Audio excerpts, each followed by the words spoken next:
ens trobem aquí a l'Institut Sandrassos, avui 24 de novembre, amb totes i tots els parlamentaris del Parlament Verd, també amb la Noemi Palma i en Pau Cànovas, membres de la Comissió de Coeducació, i jo mateixa, Sílvia Pagès, coordinadora del Parlament Verd.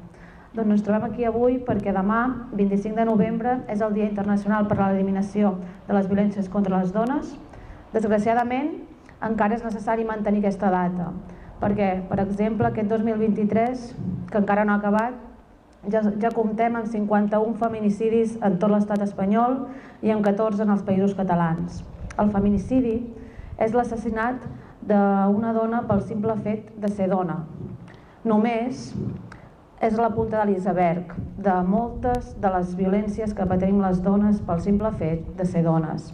El maltractament físic i psicològic, les violacions, els abusos sexuals, el llenguatge, la publicitat i l'humor sexistes, les amenaces, el control, la invisibilització, els micromasclismes, per anomenar algunes de les violències que patim encara en les nostres vides quotidianes.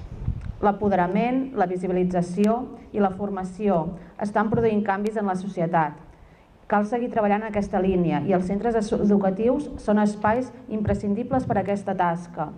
Per aquest motiu, avui estem aquí, per continuar amb la nostra tasca educativa, a unes i uns alumnes que són el futur i han de ser capaços de continuar avançant cap a una societat sense cap tipus de violència ni discriminació, cap a una societat feminista i igualitària.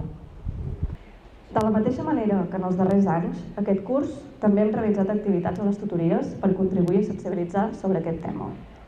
Ahir vam poder reflexionar sobre les violències masclistes amb la finalitat de prevenir-les, detectar-les i aturar-les amb més eficàcia i entre totes. A primer d'ESO es va treballar a partir del vídeo d'un influencer que feia comentaris masclistes i també tenia actituds d'aquest tipus. A més, vam poder reflexionar sobre el paper de l'entorn a l'hora d'aturar aquestes violències. A segon, es va posar la mirada a les lletres de les cançons populars, antigues i actuals, on podem trobar-hi frases masclistes o lletres on tracten a les dones com si fossin propietat de les parelles. És important tenir consciència d'aquest fet que podem trobar a molts àmbits del dia a dia, festes, discoteques, a la ràdio. A tercer d'ESO es van identificar les actituds poc saludables que poden haver-hi en les relacions de parella, com el control i el xantatge emocional, fruit de la percepció masclista que hem après sobre l'amor romàntic. A quart d'ESO es va treballar les imatges masclistes que podem trobar en anuncis de publicitat i els mitjans de comunicació. Sovint, en publicitat s'observa objectivització i sexualització de la dona, és a dir, s'utilitza el seu cos com a reclam per vendre, com si fos un objecte de consum sexual. A segon de batxillerat i els cicles formatius amb horari de tarda es va reflexionar sobre les actituds tòxiques que tenen lloc a l'interior d'una parella, a fi de poder-les detectar i canviar. La setmana vinent, l'alumnat de primer de batxillerat i cicles formatius amb horari de matins realitzarà una activitat conjunta que els ajudarà a definir amb més precisió què és la violència masclista i d'on prové. Seguirem treballant dia a dia per un present i un futur lliure de violències masclistes. Ara donem pas i veu a l'alumnat que llegirà un manifest. El 25 de novembre és el Dia Internacional per l'Eliminació de la Violència vers les Dones. Afirmem ben alt i clar que la lluita contra les violències masclistes és una lluita col·lectiva que necessita de tota la societat. Les violències masclistes no són un fet aïllat ni privat. Les violències masclistes són el principal problema de seguretat pública que té el país. Les violències masclistes no són un problema de les dones, són un problema de tota la societat.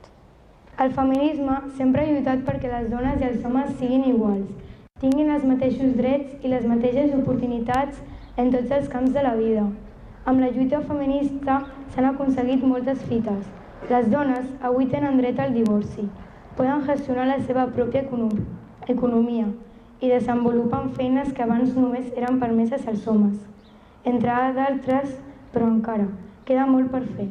Es continua parlant dels cossos de les dones i tocant-los sense permís. Se segueixen invisibilitzant moltes dones que han fet coses importants per a la societat. Es perpetuen uns estereotips que les escalcen i les limiten. Les dones segueixen cobrant menys per fer la mateixa feina que un home i, també, les dones continuen sent agredides i assassinades. Per això és inevitable que ens preguntem amb dolor per què no s'aturen les violències contra les dones, per què no s'acaben els feminicidis o per què no deixem d'augmentar les denúncies. Prenguem consciència que amb l'augment del rebuig social no hi ha prou. Tenim encara molt normalitzades actituds i comportaments masclistes de menyspreu, ridiculització, control o dominació envers de les dones i els seus cossos. I massa sovint encara costa d'aprendre's dels estereotips sobre les víctimes i sobre els agressors. Els dubtes sobre la veracitat de la denúncia de la víctima o supervivent i de la complicitat o camaraderia de l'agressor. Davant les violències masclistes hem de dir prou, s'ha acabat. El silenci i la inacció no són respostes neutrals, sinó que donen suport a l'agressor, a la impunitat i a la reproducció de les violències. Cal trencar tots els silencis i tenir un paper proactiu a la prevenció i la detecció. Totes i tots som observadores i observadors d'unes violències que pateixen moltes dones del nostre entorn. Totes i tots podem evitar que es produeixin actituds i actes violents, intervenint i denunciant comportaments agressius, discriminacions i desigualtats. Podem ajudar el nostre entorn a comprendre què és acceptable i què no ho és. Podem ajudar a reconèixer comentaris o comportaments intolerables, incloent-hi aquells discursos negacionistes de les violències masclistes. Així mateix, totes i tots també tenim un paper cabdal en la resposta immediata després de la violència.